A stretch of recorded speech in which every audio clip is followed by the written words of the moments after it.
Let me tell y'all how the kids from Stranger Things met up with the Teenage Mutant Ninja Turtles. So the kids getting on the train and they see these rats right here. They was like, you better get used to it. As they finally get to New York City. At first, Elle wasn't with them, but she ended up meeting up with them. She got on the bus. She met up with them on the bus. But not everybody was with them, so they had to go down to back to the subway station to see where the rest of the group was at. They started to hear something like, so it's like, this can be the Dimmer Dogs. And it's like, we finna go check it out, huh? Ah, shit. So they go down into the subway station rails, right? Get down there and they see a damn mouser mixed with a demi dog. Elle start using her powers, right?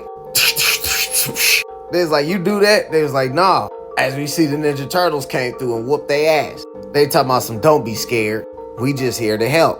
Donatello was like, hey, these ain't the ones we used to. There's some more canes out the cut. That was the ones they was used to. So it's like, all right, get close quarters. And then that's when Elle used her powers on them and fucked them up. Mikey was like, maybe they weren't scared. So they take them back to the damn crib, right? And they explain to the turtles what they was and where them creatures came from. So they both looking at each other like they strange, they shit weird. That's when Master Splinter came out the cut and they was like, oh hell no, this shit weird as hell. So they got to explain to them what Demigorgons is and what the Upside Down was and how they get bigger, right? And then they was trying to figure out how they even got there with them.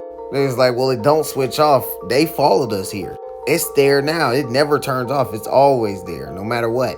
So it's like, oh man, we gotta do this again. He's like, don't worry about it. You got help this time, the turtle said. So Donnie came to the conclusion, like, look, that stuff was mixed with Stockman stuff. He supposed to be locked up though. They was like, I bet money ain't. They was like, all right, so how can we find him? That's when Elle was like, I could help him with that. So they gave him her a bandana, right? As they turned the radio on. She goes to the void and she sees this paper.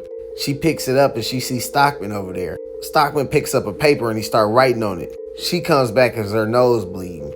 She's like, yeah, Stockman ain't in jail. Splinter was like, all right, what else did he tell you? He's like, look, he knows me or he knows that I'm coming. He left a message for me and it was this. And he's like, all right, cool. We gonna go meet up with him. So these two went with Donnie because they smart and, you know, they all split up. So they each of them go to their places, right? And these two go up to the ladder and they get up there and they get surrounded by Stockman. He's like, 11, I'm so glad you received my message. I thought it was merely a shot in the dark, and yet here we are, not alone, but I can manage.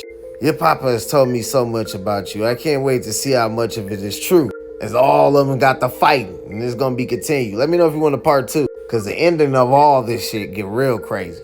So yeah, just let me know in the comments that you want a part 2, and let me know in the comments too which ones of these covers that you like. All these are the covers of the first issue.